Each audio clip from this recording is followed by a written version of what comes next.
In the golden haze of a Lagos morning, 15-year-old Emeka Okoye walked the marble-floored halls of King's Crest Boys Academy with the quiet grace of someone accustomed to privilege. Son of Chief and Lady Okoye, one of the wealthiest and most influential families in Nigeria, he wore his name like a badge, yet also like a burden.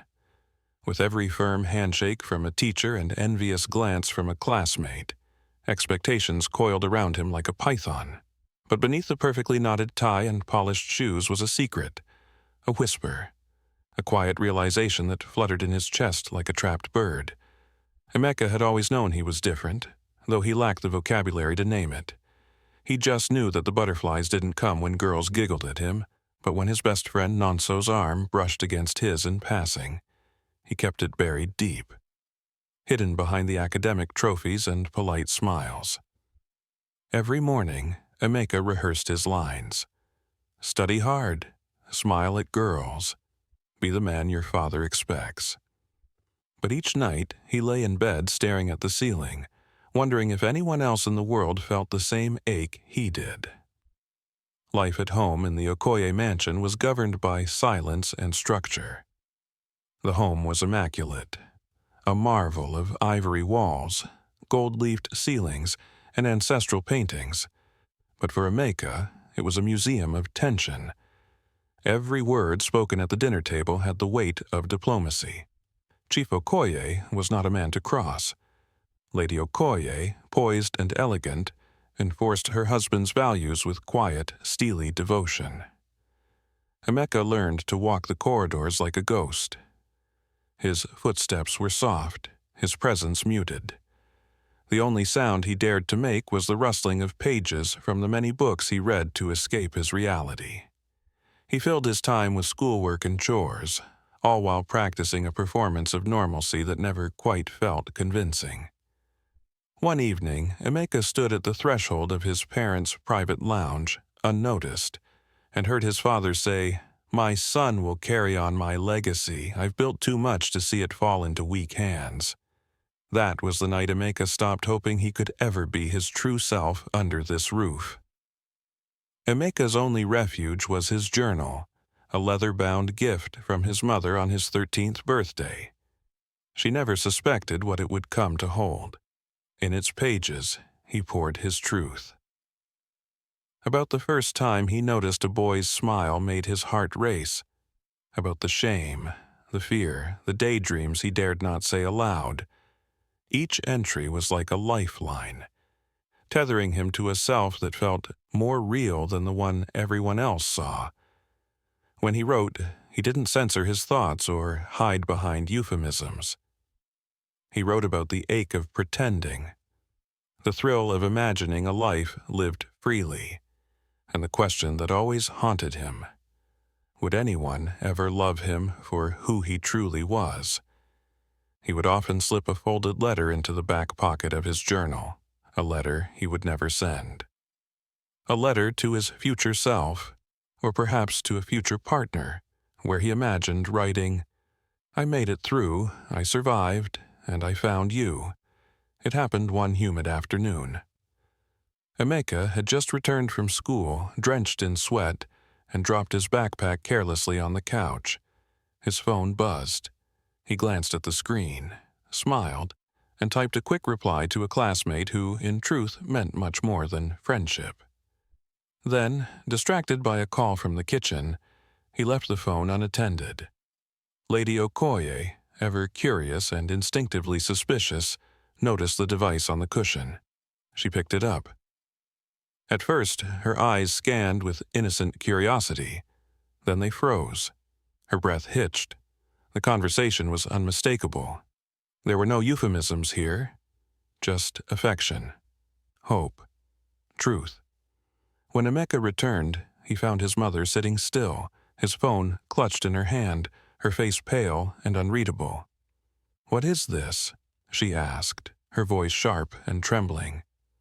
The weight of those 3 words would change his life forever. Chief Okoye's rage could shatter windows. When Lady Okoye brought the phone to him, Emeka knew his fate was sealed. "Abomination," his father roared. "You shame this family. You disgrace your name." There was no room for discussion, no moment for tears. That night, Emeka was handed a bag and told to leave. No explanations were offered. No goodbyes. Just the thud of the front door slamming behind him. He stood on the steps of his childhood home, now a stranger to it. The security guard, who had known him since he was a baby, turned away, unable to meet his eyes. The street outside was quiet, the night air cool and indifferent. Emeka took one step forward, then another. With each one, the life he had known faded into darkness. And yet, a strange lightness began to stir in his chest.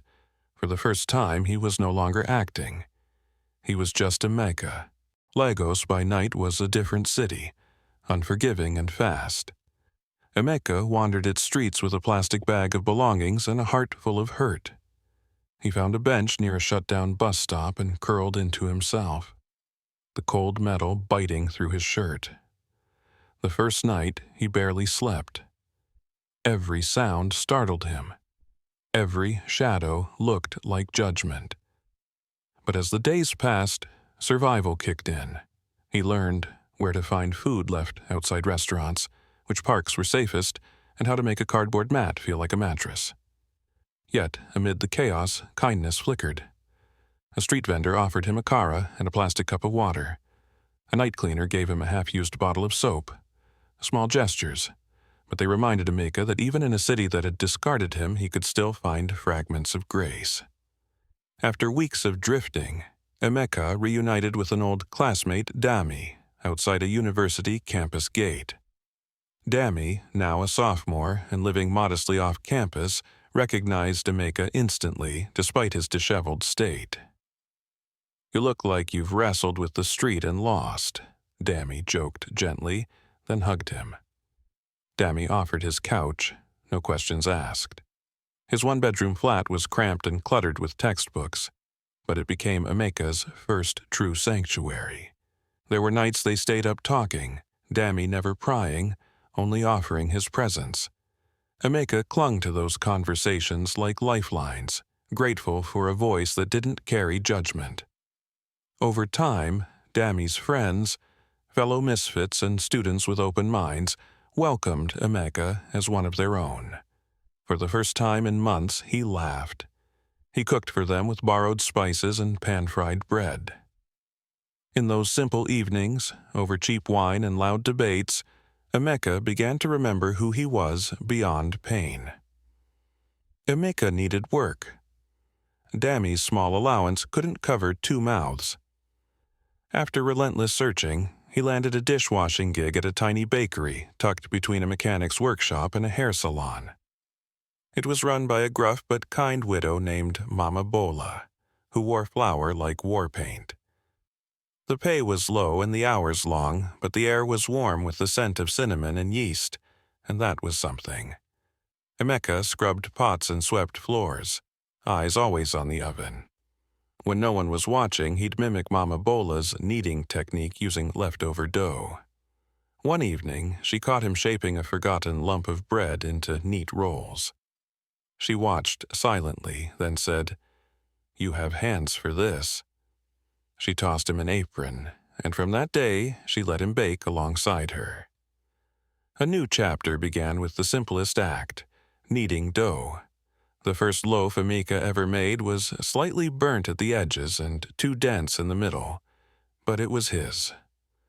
Mama Bola clapped him on the back and said, "It won't win awards, but it's bread." Her eyes twinkled. "Tomorrow, you'll do better." Emeka started arriving early, before sunrise, to learn how the dough breathed and rose. Baking became a meditation. The silence of the morning kitchen, the rhythm of the kneading, the warmth of the oven, it all gave him a sense of control he had long been denied. He saved every naira, scribbled ideas in his notebook, and began dreaming. He didn't just want to bake, he wanted to build.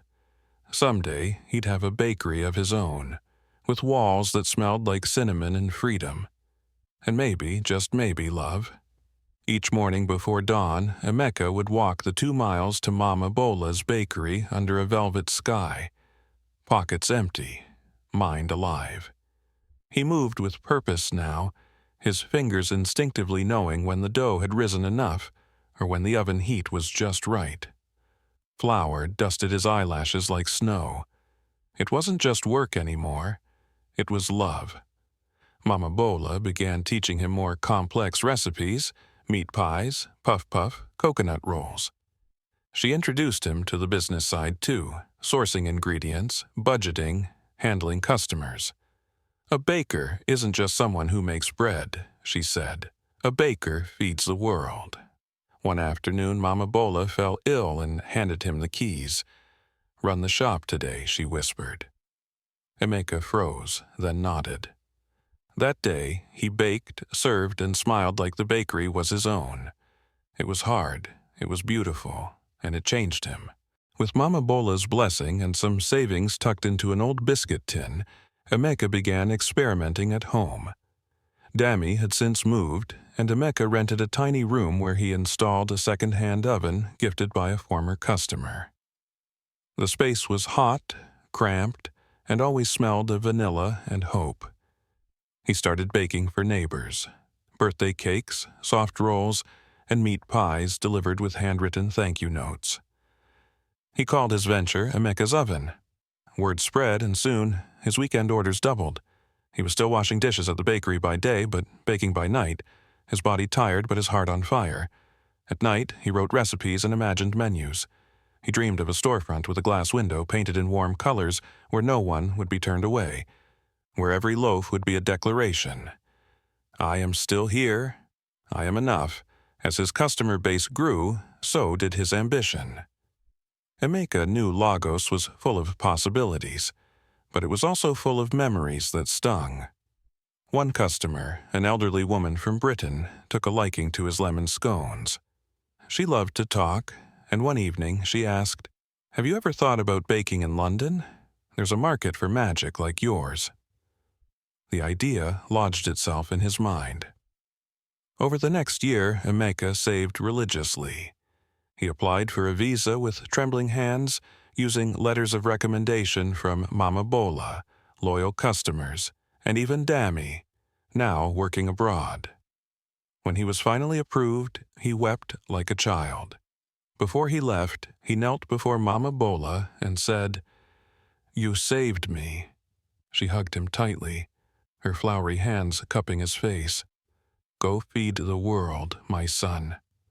London was cold, unforgiving. Emeka landed with 2 suitcases and a heart full of hope. The city moved fast, indifferent to his dreams, but he'd been here before, in the metaphorical sense. He knew how to be invisible until the time was right. He found a job at a chain bakery washing dishes again. It felt like starting over, but it was different now. He understood the language of ovens. He listened, learned, adapted. He watched how the city craved comfort food, breads and sweets that reminded people of home. In his shared flat in Peckham, he experimented with fusion recipes, Nigerian flavors wrapped in British pastry traditions, chin-chin shortbread, jollof meat pies, plantain-stuffed croissants. He started offering samples to co-workers. Their faces lit up. That was all the encouragement he needed. His hustle began at markets.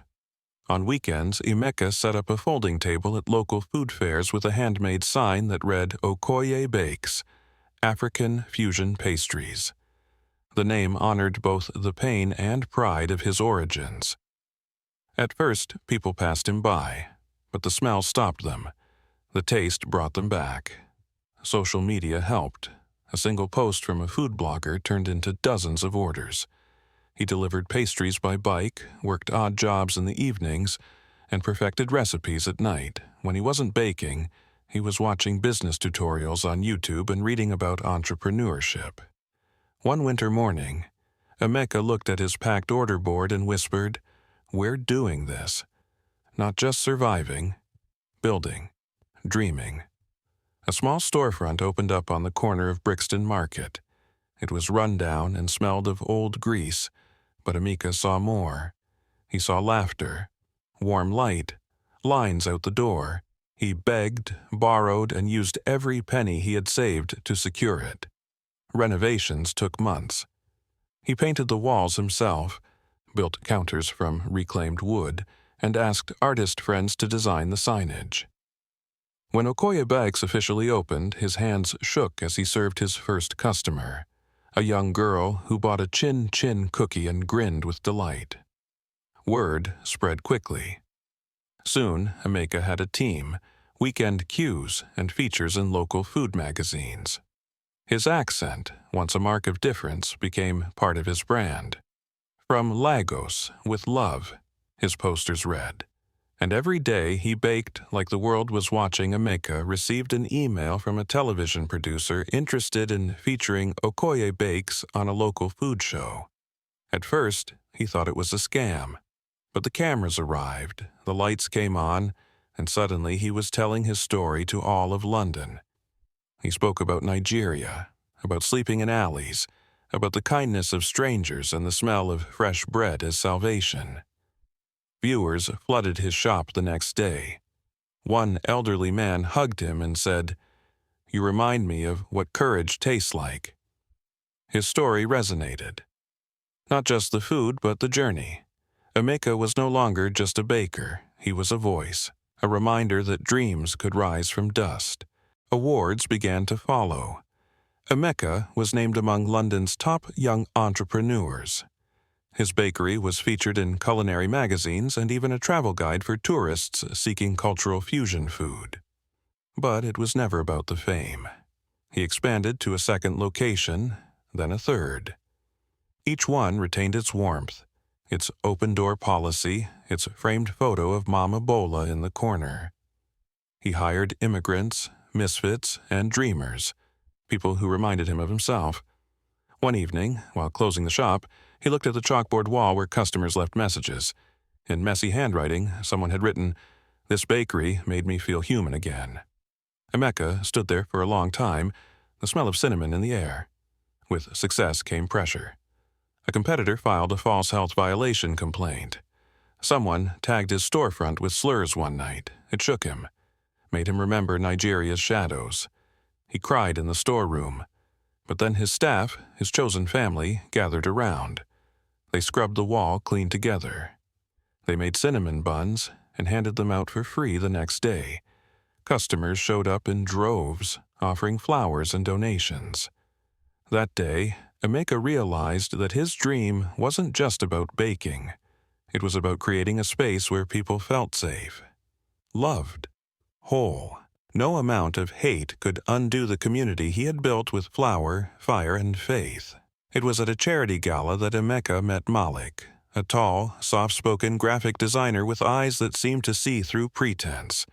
They talked about art, Nigeria, cinnamon versus nutmeg, and stayed long after the party ended. Malik visited Okoye Bakes the next day and the day after that. Their courtship was gentle, healing. Malik didn't just admire Emeka's resilience. He admired his joy, his fire. They cooked together, danced in the kitchen, and built a rhythm like a well-folded dough, firm, rising, and full of promise. It scared Emeka at first.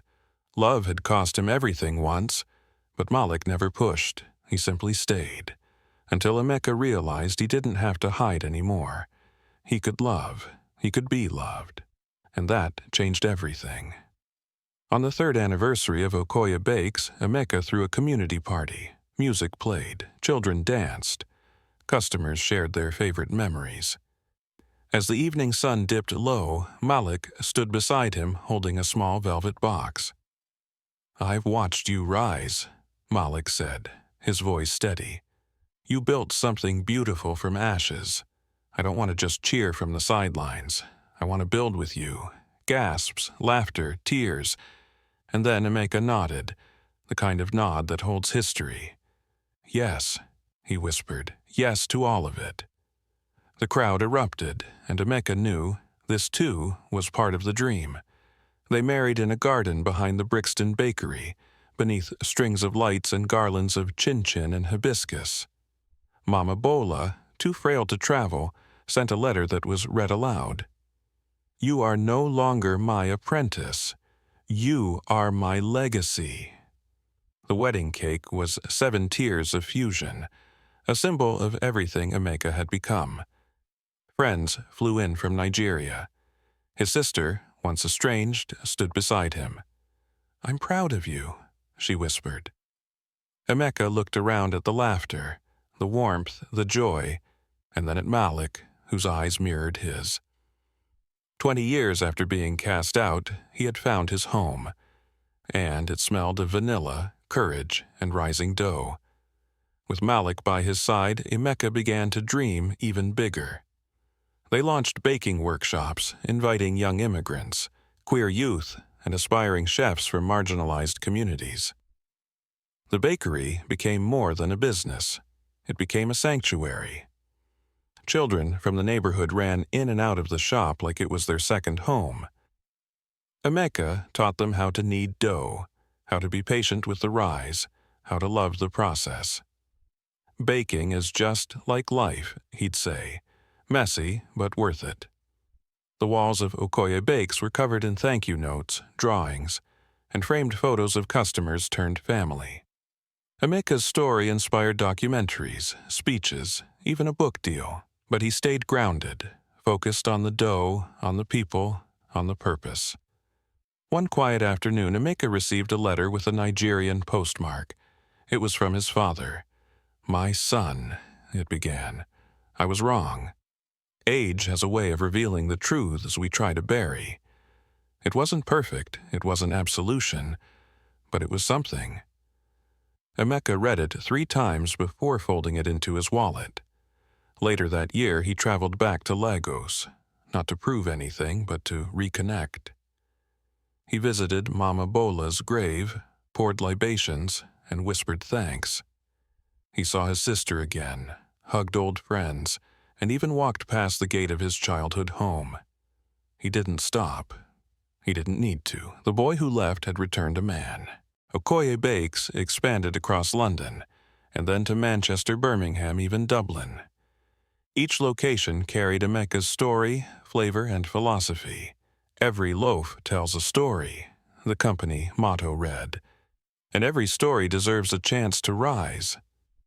Emeka and Malik began traveling, speaking at schools and conferences about resilience, food justice, and the power of chosen family.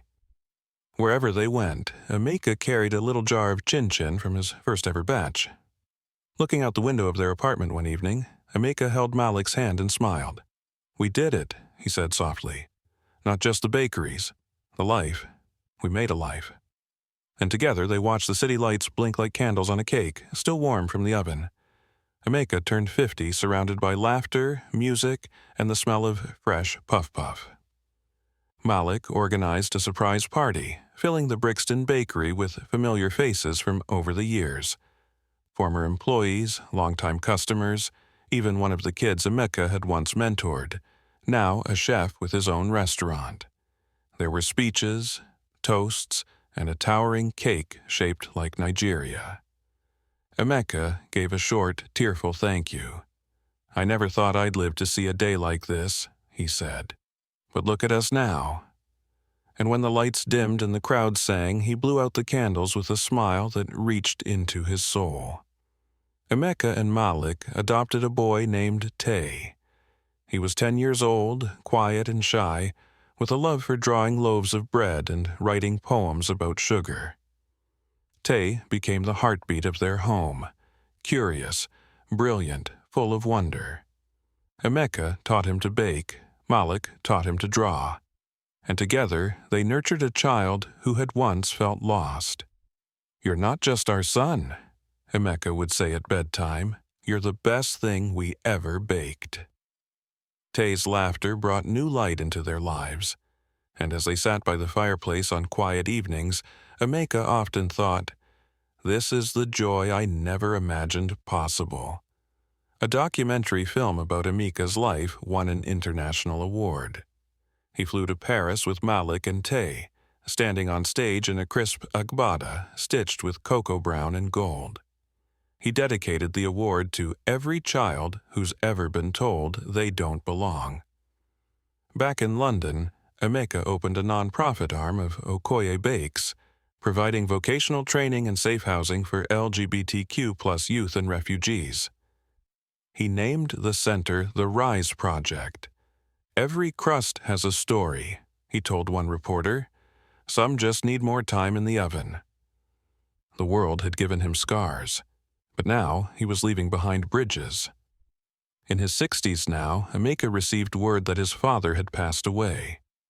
He traveled back to Nigeria for the funeral, this time not in pain, but in peace. He wore white, stood by the graveside, and whispered a prayer only he and the wind understood. He visited Mama Bola's old shop, now run by a young woman who called herself his biggest fan. He left her a signed copy of his memoir. "Bake boldly," he told her with a wink. As the plane took off back to London, Emeka stared out the window at the land that birthed him, broke him, and taught him how to rise. He whispered, "Thank you," and meant it. Emeka began to slow down. He spent more time mentoring, writing, hosting quiet dinners with Malik and Tay.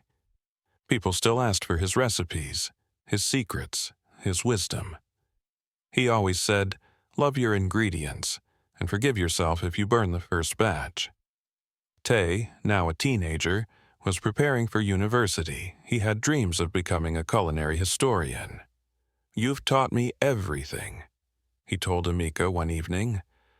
"Now, I want to tell the stories behind the food." And in that moment, Emeka knew the flame wouldn't end with him. It would keep burning, in different kitchens, different hands, different hearts. One crisp morning, Emeka and Malik sat outside the original Okoye Bakes, sipping tea. A child ran past with chin-chin in his pocket. Someone waved from across the street. The world kept moving, but in that moment time stood still. Emeka had written his final book. It was called Risen. It ended with a line he'd scribbled in his first recipe notebook decades ago. "We are not what we lose. We are what we become." The bakery bell jingled, the oven beeped, and the city exhaled around them. Emeka leaned into Malik's shoulder and closed his eyes. He had risen, and the world had tasted every crumb of his truth.